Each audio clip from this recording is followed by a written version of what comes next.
இனியவர்களே, விழுப்புரம் மாவட்டம் பெரிய சவளையை அடுத்திருக்கக்கூடிய பெரிய சவளை கிராமத்திலே குண்டு ஐயனார் ஆலயம் என்கிற அந்த ஆலயத்தை ஒட்டி அமைந்திருக்கக்கூடிய கம்பி வேலிக்கு அருகாமையில் இங்கே ஒரு அருகத்திருமேனி முற்றிலுமாக தலையை மட்டும் இழந்த நிலையிலே இருப்பதை இங்கே நீங்கள் கண்டுகொண்டிருக்கிறீர்கள்.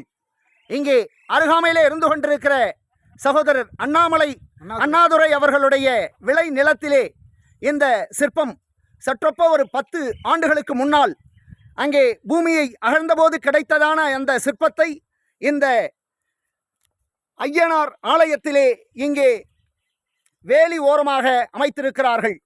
தலை இழந்த சிற்பமாக இருந்து கொண்டிருக்கிற இந்த சிற்பத்தில் யாளிகள் 3 அருமையாக காட்டப்பட்டிருப்பது தெளிவான நிலையில் இல்லாத நிலையிலும் அந்த யாளிகள் மிக அருமையாக இருக்கின்றது.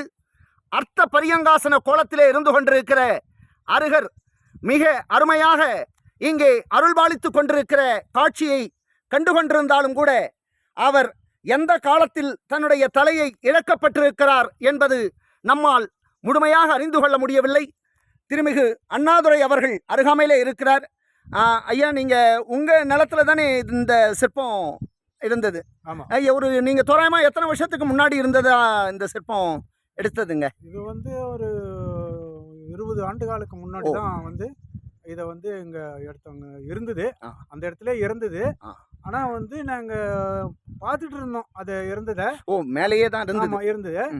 ஆனால் இந்த கோயில் கும்பாபிஷேகம் செய்யும்போது, குண்டுமணி ஐயனாரினுடைய கோயில் கும்பாபிஷேகம் செய்யும்போது இந்த சிலையை அங்கேருந்து எடுத்துகிட்டு இங்கே கோயிலில் வச்சுட்டோம்.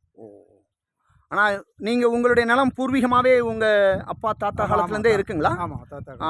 அப்போல்லாம் யாரும் இதை வழிபடுறது அந்த மாதிரி இல்லை, தலை இல்லாத இருந்ததுனால இந்த மாதிரியான ஒரு இது. இனியவர்களே, திருநெடுங்குன்றத்திற்கு மிக அருகாமையிலே சற்றொப்ப ஒரு 10 கிலோமீட்டர் தூரத்திலே இருக்கிற இந்த பெரிய சவளையில் இந்த அருகத்திருமேனியும் இருந்து கொண்டிருக்கிறது. பெரிய சவளை திருக்கோயிலூர் செல்லுகிற நெடுஞ்சாலையிலே ஊரிலிருந்து ஒரு 3 கிலோமீட்டர் தூரத்திலே இருக்கக்கூடிய அருமையான ஒரு 400 ஏக்கர் பரப்பளவிலே பறந்து விரிந்திருக்கக்கூடிய ஏரிக்கரையின் அருகாமையிலே இருந்து கொண்டிருக்கிற இந்த அருகத்திருமேனி கிட்டத்தட்ட ஒரு 10-11ஆம் நூற்றாண்டுகளைச் சேர்ந்த உருவ அமைதியோடு காணப்படுவதால் இதனுடைய தொன்மை சற்றொப்ப 900 1000 ஆண்டுகள் பழமையான பிற்கால சோழர்களுடைய ஆட்சி காலத்திலே உருவாக்கப்பட்டதாக நமக்கு அறிய வருகிறது. வாய்ப்பும் நேரமும் கிடைப்பவர்கள் இந்த அருகத்திசைக்க இந்த கிராமத்திற்கு வாய்ப்புகள் கிடைக்கிற பொழுது வருகை தாருங்கள் என உங்களை இருகரம் கூப்பி அன்போடு அழைக்கின்றோம்.